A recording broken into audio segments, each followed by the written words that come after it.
아멘. 할렐루야. 오늘 베드로 전서 전체를 공부합니다. 이 사도 베드로가 편지를 썼어요. 어디 누구에게 썼냐? 본도, 갈라디아, 갑바도기아, 아시아, 비두니아에 흩어진 나그네들. 이 지역은 지금의 터키 지역입니다. 보시면 본도 저 오른쪽에 있고, 비두니아, 제가 올해 2월에 성지순례를 갔는데 그쪽 지역입니다. 터키 지역. 저쪽에 이제 로마의 박해 때문에 흩어졌죠. 흩어졌어요. 디아스포라. 그리스도인들이 살기 위해서 예루살렘에서 흩어졌다. 그래서 예루살렘과 유대와 사마리아와 땅끝, 지금부터 저 터키 쪽에 가 있는 그쪽에 흩어진 나그네들에게 보낸 편지입니다. 근데 핵심이 뭐냐?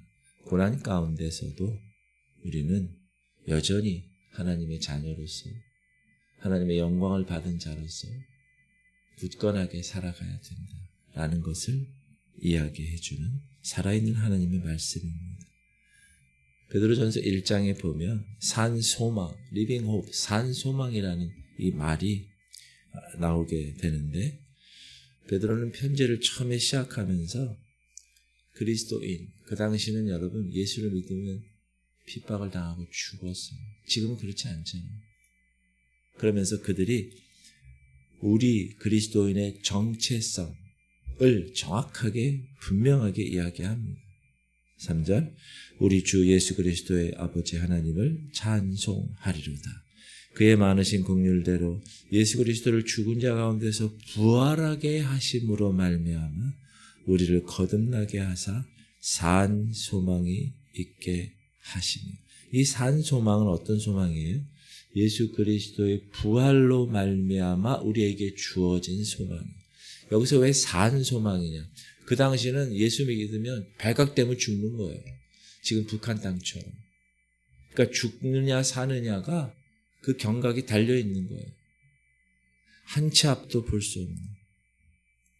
그래서 너희들은 살아있는 소망을 가진 사람인데, 그 살아있는 소망의 근거는 예수 그리스도의 부활로 말미암아. 이 세상에서 너희들 나그네지, 너희들 지금 이 디아스포라로 해서 다 흩어졌잖아. 고향을 떠났잖아. 그러나 썩지 아니하고 쇠하지 아니하는, 더럽지 아니하는 저 유업이 하늘에 예비되어 있어. 그래서 너희들은 산 소망을 가진 사람이야. 4절, 썩지 않고 더럽지 않고 쇠하지 아니하는 유업을 잊게 하시나니 곧 너희를 위하여 하늘에 간직하신 것이라.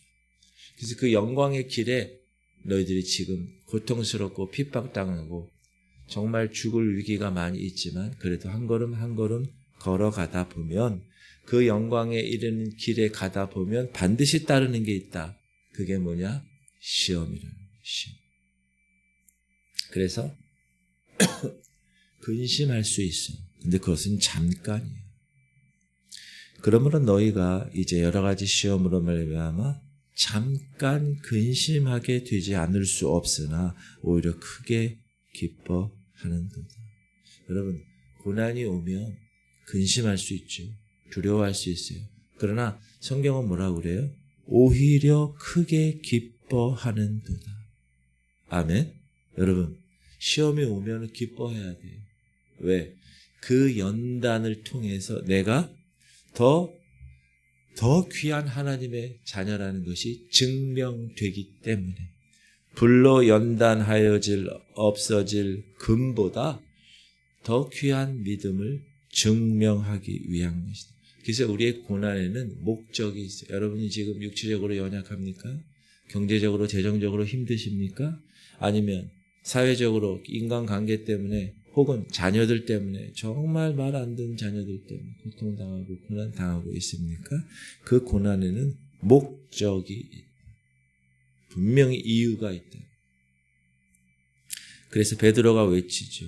너희들 시작. 그러므로 너희 마음의 허리를 동이고 근신하여 예수 그리스도께서 나타나실 때에 너희에게 가져다 주실 은혜를 온전히 바랄지어다.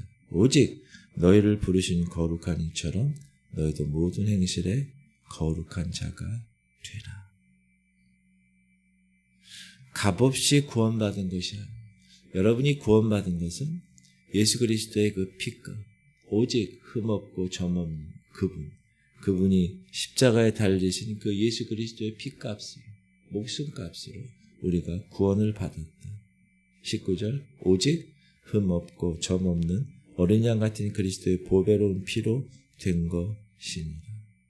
그러므로 너의 정체성은 예수 그리스도 부활로 말미암아 산 소망을 가진 사람, 이 땅의 소망이 아니라 저 하늘의 소망을 가진 사람이라는 정체성을 정확하게 알고 신앙생활을 해라.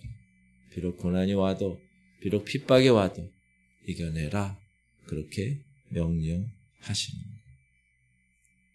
산소망, 그 다음에 산돌. 2장에서 베드로는 이 공동체의 정체성을 얘기해요. 공동체.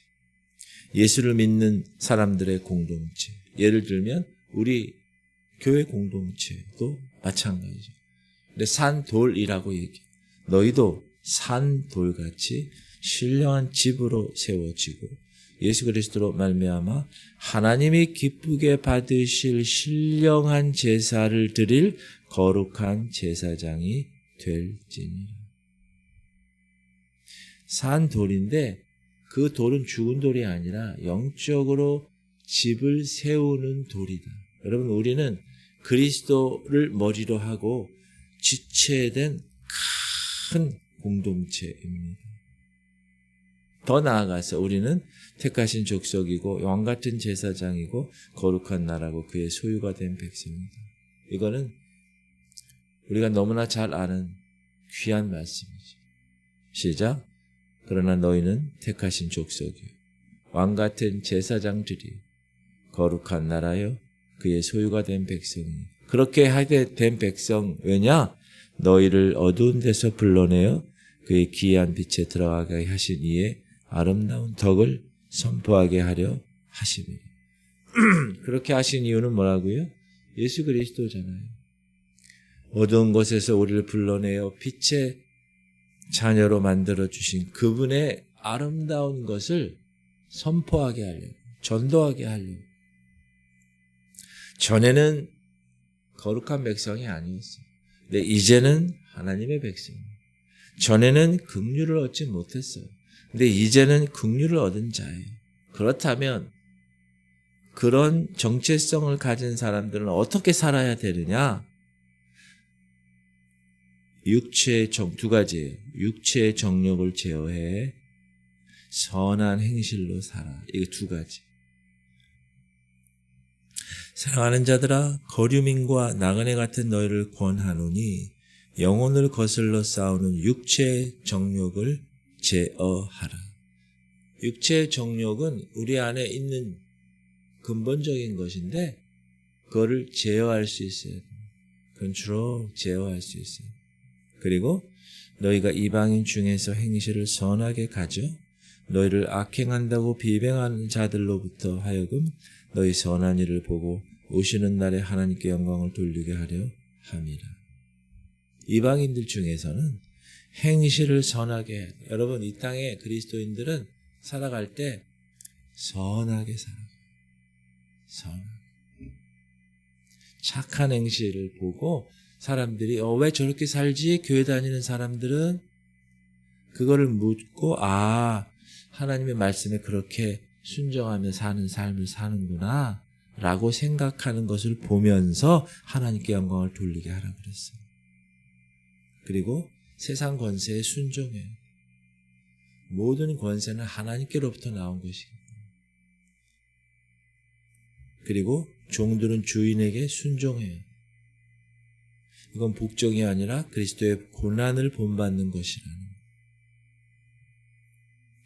욕을 당하시되 마태여 욕하지 아니하시고 예수님 얘기하는 거예요. 침뱉음 당하시고 막 욕 얻어 먹었잖아요. 고난을 당하시되 위협하지 아니하시고 오직 공의로 심판하시는 이에게 부탁하여. 누가? 예수님이 하나님에게, 하나님이 이 잔을 내게서 멀리하고 그러나 내 뜻대로 마옵시고 아버지 뜻대로. 십자가 박히실 때는 주님 저들을 용서하소서. 그들이 하는 일을 알지 못합니다. 오히려 그들을 위해서 기도하셔서 자기를 죽이고 자기를 채찍질하고 고난을 주는 그 사람에게 오히려 하나님께 기도했어요. 그 사람들을 위해서. 이것이 우리가 따라야 할 발자취이다. 그리스도의 고난을 본받는 거예요. 그래서 사도 바울은 뭐라 그래요? 그리스도의 고난이 내 육체 가운데 있다. 그렇게 이야기합니다. 그 다음에 베드로전서 3장은 이 가정 공동체에서도 아내가 남편이 어떻게 살아가야 되는가에 관하여서 구체적으로 권면을 하고 있습니다. 남편들아, 이와 같이 지식을 따라 너희 아내와 동거하고 그를 더 연약한 그릇이요 또 생명의 은혜를 함께 이어받을 자로 알아 귀히 여기라. 이는 너희 기도가 막히지 아니하게 하려 함이라. 부부관계에서도 특히 남편은 아내를 어떻게 해요? 더 연약한 그릇으로 알아. 여러분, 연약한 그릇이라는 건 뭐예요? 잘 깨진다는 거예요. 그릇이 깨지면 어떻게 돼요? 그 그릇에 대한 근본적인 목적이 없어지는 거예요. 생명의 은혜를 함께 이어받을 자죠. 그래서 아내를 귀히 여기는 거예요. 귀히 여기. 또 이유가 뭐예요? 기도가 막혀. 여러분, 우리가 기도하는데 기도가 되지 않아요. 기도를 해도 하나님께 상달되질 않아요. 하나님이 들으시질 않아요. 생명의 은혜를 함께 이어받을 자로 대하라. 그리고 모든 성도들에게 권면하죠. 마지막으로 말하노니 너희가 다 마음을 같이하여 동정하며 형제를 사랑하며 불쌍히 여기며 겸손하며 악을 악으로 욕을 욕으로 갚지 말고 도리어 복을 빌라. 이를 위하여 너희가 부르심을 받았으니 이는 복을 이어받게 하려 하시니. 우리가 복을 계속 이어받으려면 어떻게 해요? 악을 악으로 욕을 욕으로 갚지 말고 도리어 복을 빌라는. 산상수훈 말씀하고 똑같죠. 산상수훈은 제가 뭐라고 그랬죠? 천국 시민법이라고 했어요. 우리가 천국에 들어갈 자라면 그 법을 지켜야 됩니다. 나를 해코지하고 나를 힘들게 하는 사람에게 2배, 3배로 갚는, 복수하는 것이 아니라 그들을 오히려 축복하고 복을 빌라는. 그리고 중요한 것은 의를 위하여 고난을 받는다. 그 사람은 복받은 사람입니다. 산상수훈에도 똑같이 그렇게 얘기하죠. 선을 행함으로 고난받는 것이 하나님의 뜻일지는데 악을 행함으로 고난받는 것보다 나으니. 고난받는 것이 2가지 다 있다는 거예요. 선을 행함으로, 악을 행함으로. 그러나 선을 행함으로 받는 고난은 뭐예요? 하나님의 뜻이라는 거예요. 그리고 그것은 예수 그리스도 그분이 의인이시잖아요. 죄가 하나도 없으신 분이 불의한 자를 대신해서 고난 받으셨잖아요. 십자가 고난. 그러므로 우리의 고난은 그리스도를 닮아가는 고난이다. 과정이다. 15절 너희 마음에 그리스도를 주로 삼아 거룩하게 하고 너희 속에 있는 소망에 관한 이유를 묻는 자들에게 대답할 것을 항상 준비하되 온유와 두려움으로 하고. 그렇게 그리스도를 닮아가는 그러한 삶을 살다 보면 사람들이 묻는 거예요. 어떻게 그렇게 사세요? 그걸 대답할 것을 항상 준비하라는.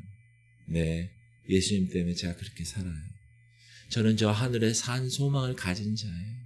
저 천국을 받은 사람이에요. 영적인 눈이 쪄져서 천국의 그 보화, 밭에 감춘 보화를 발견한 사람이에요.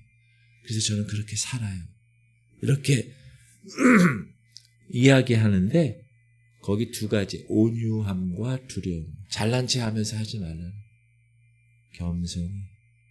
그리고 내가 정말 천국에 갈 수 있는 사람인가 아닌가를 항상 의식하고. 사도 바울도 표대를 향하여 달려간다고 얘기는 하지만 천국이 예비되어 있다고 얘기하지만 내가 오히려 버림받을까 봐 두려워합니다. 그렇게 하나님의 백성들은 그게 정상이라고 그랬어요. 그래서 우리의 삶 자체가 복음의 증거가 되어야 됩니다. 여러분 있는 그곳에서 주공 아파트에서 경남 아파트에서 여러분 삶 자체에서 여러분이 복음의 증인이 되고 증거가 되어야 됩니다. 아멘. 그게 어렵죠. 말은 잘해도 그거를 삶에서 실현하는 건 어렵습니다. 천국 시민의 삶은 쉬운 게 아니라는 거죠. 그리고 베드로전서 4장에서는 더 깊이 들어가는데 1절 그리스도께서 이미 육체의 고난을 받으셨으니 너희도 같은 마음으로 갑옷을 삼으라. 이는 육체의 고난을 받은 자는 죄를 굳혔음이니.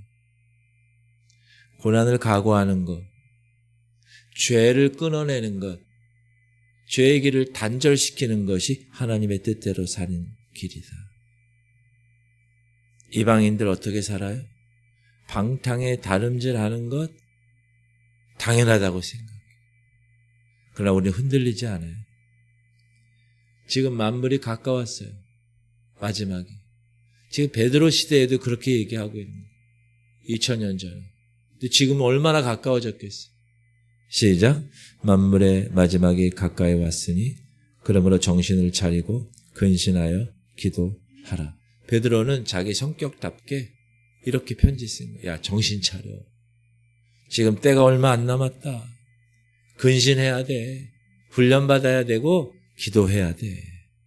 그리고 공동체로 정말 삶을 잘 살아야 돼. 이게 여러분 마지막 때 우리가 살아야 될 귀한 삶이에요. 공동체에서. 그래서 제가 계속 지구촌 성교의 공동체에 관한 말씀을 강조하는 이유가 거기에요. 왜냐? 8절 무엇보다 뜨겁게 사랑할지니 사랑은 허다한 죄를 덮느니라. 서로 대접하기를 원망 없이 하고 각각 은사를 받은 대로 하나님의 여러 가지 은혜를 맡은 선한 청지기 같이 서로 봉사하라. 선한 청지기는 뭐죠? 주인이 있는 거예요. 주인의 그 뜻을 잘 따라서 내가 살아가는 거예요. 주인의 말에 복종하며 주인의 뜻대로 살아가는 삶이 선한 청지기. 그리고 이 땅에서 불같은 시련을 당할 수 있어요. 예수 믿는다고 그 시련에서 제외된다고 성경은 결코 얘기하지 않아요. 근데 그렇게 불같은 시련을 당하는 것을 이상한 일 당하는 거라고 생각하지 말아라 그래요. 오히려 그 고난에 참여하는 것으로 즐거워하라 그래요. 12절 사랑하는 자들아 너희를 연단하려고 오는 불시험을 이상한 일을 당하는 것 같이 이상히 여기지 말고 오히려 너희가 그리스도의 고난에 참여하는 것으로 즐거워하라. 이는 그의 영광을 나타나실 때 너희로 즐거워하게 하고 기뻐하게 하려 함이라. 너희가 그리스도의 이름으로 치욕을 당하면 복 있는 자로다. 영광의 영 곧 하나님의 영이 너희 위에 계심이라. 아멘. 여러분 예수 그리스도 이름으로 예수님 때문에 치욕받는 경우 예수님 때문에 손가락질 당하지 않습니까? 어떤 때는. 근데 그때 어떻게 하라고요? 기뻐하라.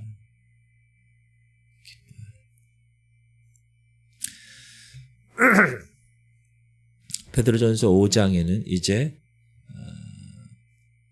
목회자들에게 권면하는 거예요. 베드로는 자신을 장로 중에 한 사람, 여기서의 장로는 목회자를 얘기하거든요. 그리고 1절에 보면 장로 중에 한 사람이고 그리스도의 고난의 증인이라고 소개하면서 목회자들에게 권면을 하고 있습니다. 2절 시작. 너희 중에 있는 하나님의 양 무리를 치되 억지로 하지 말고 하나님의 뜻을 따라 자원함으로 하며 더러운 이득을 위하여 하지 말고 기꺼이 하며 맡은 자들에게 주장하는 자세로 하지 말고 양무리의 본이 되라. 제가 목회할 때 특별히 3절 맡은 자들에게 주장하는 자세로 하지 말고 오직 약물의 본이 되기 위해서 저도 최선을 다하고 있습니다. 그리고 목회자뿐만 아니라 젊은이들에게도 시작. 젊은 자들아 이와 같이 장로들에게 순종하고 목회자에게 순종하라는 다 서로 겸손으로 허리를 동이라. 하나님은 교만한 자를 대적하시되 겸손한 자들에게 은혜를 주시는. 여기서 핵심은 겸손이죠. 교만하지 말라는 그 두 가지 명령을 주죠. 염려를 다 주께 맡겨라. 첫 번째. 여러분 염려는 어떻게 하는 거예요? 내가 짊어지는 게 아니에요. 여러분 할머니가 버스를 탔어요. 이만한 짐을 머리에 이고 버스를 타면 어떻게 해야 돼요? 그 짐을 내려놔야 돼. 근데 버스 탔는데도 짐을 계속 이고 있어. 운전수가 할머니 그 머리에 그 무거운 짐 내려놓으세요. 힘드세요? 아니요. 나는 남한데 계속 이거 잡고 있어야 돼. 나는 차비 내 것만 냈지 짐 건 안 냈어. 그런 사람 있어요? 없어요. 여러분이 주님 안에 거하면 여러분의 무거운 짐들을 다 맡기시기를 바랍니다. 7절 너희 염려를 다 주께 맡기라. 이는 그가 너희를 돌보심이라. 첫 번째고 두 번째는 시작. 근신하라 깨어라. 너희 대적 마귀가 오는 사자같이 두루다니며 삼킬 자를 찾나니 너희는 믿음을 굳건하게 하여 그를 대적하라. 이는 세상에 있는 너희 형제들도 동일한 고난을 당하는 줄을 알미라. 여러분 여기서 핵심이 뭐예요? 대적하는 거예요. 마귀가 오는 사자처럼 여러분 삼킬 자를 찾아요. 여러분들을. 그때 여러분 아이고 피해 도망가는 게 아니에요. 제가 계속 얘기하죠. 여러분 집에 도둑놈이 들어왔어요. TV도 가져가고 소파도 가져가고. 그럼 여러분 딱 집에 들어가는데 문이 열려 있고 도둑놈들이 지금 여러분 집에서 뭘 가져가요. 어떻게 해야 돼요? 도둑놈님 왜 들어오셨어요? 제발 좀 나가주세요. 그런 사람은 이 세상에 아무도 없다. 야, 이 도둑놈 새끼들아 나가! 경찰 부르잖아요. 대적하는, resist. 대적하는. 그래서 제가 선포기도 하라고 말씀드립니다. 내가 예수 그리스도 이름으로 명한다. 내 안에 있는 모든 어둠의 영들아, 내가 너를 대적하고 저항하고 내가 너를 저주한다. 우리 가정에서 떠나갈 지어다. 내 영혼에서 떠나갈 지어다. 우리 교회 공동체에서 떠나갈 지어다. 대적하는.